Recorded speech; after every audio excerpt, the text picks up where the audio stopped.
Earlier today, North Korean leader Kim Jong told Russian President Vladimir Putin, take a look at this, that his country offers its full and unconditional support of the war against the evil in Ukraine. For more on what this meeting means, let's welcome in the Vice President of the Davis Institute for National Security and Foreign Policy at the Heritage Foundation and former Deputy National Security Advisor Victoria Coates, and retired Air Force Brigadier General, NATO advisor, and Newsmax contributor Blaine Holt. Good morning. Great to have you on. A busy day.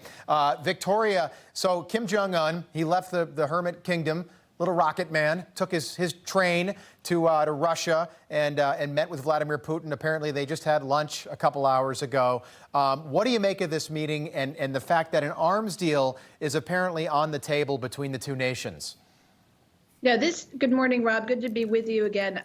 This is just all bad for America, basically. There's no subterfuge here. Nobody's trying to hide anything. You just have two of the members of the new modern axis of evil getting together in plain daylight, obviously with the blessings of Chairman Xi in Beijing, to come up with an arms deal to both rearm Putin for Ukraine, and then also to provide assistance for Chairman Kim to be developing his intercontinental ballistic missiles and his nuclear program, which is what threatens the west coast of the United States.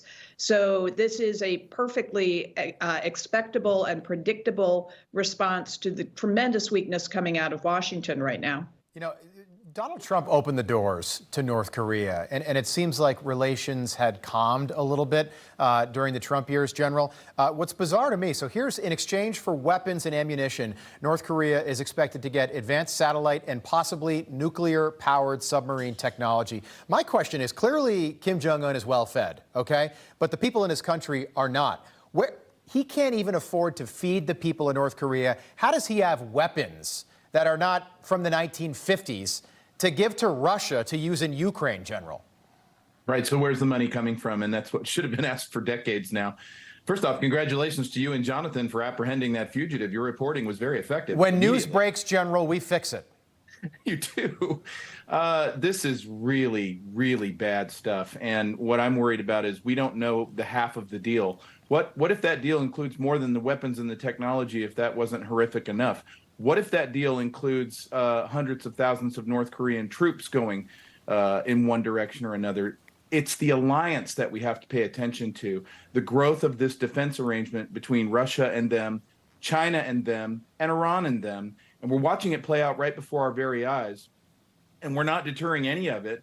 Whereas in the Trump administration, as you alluded to, there was a pretty good handle on getting these things stabilized. They really did believe the deterrent threat that the United States posed to them. And just like the 1950s, General, and I mean this seriously, does he know how to have a plane? Why would you take a 26-hour train ride? Too dangerous. Xi Jinping is starting to use the train more and more as well because it's too darn dangerous to get yourself up into the sky. Did you see that train that it looked like Lincoln's train or something? That's how old this antiquated this thing looked like. Yeah.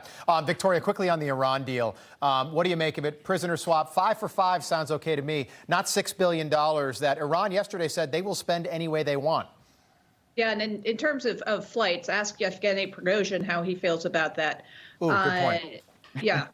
So on the Iran deal, this just stinks, Rob. I mean, where's our $6 billion? Why are we giving the Iranians $6 billion? And sure, the Qataris might just release it for certain humanitarian contracts, but that means the Supreme Leader has another $6 billion internally. Nothing's more fungible than cash.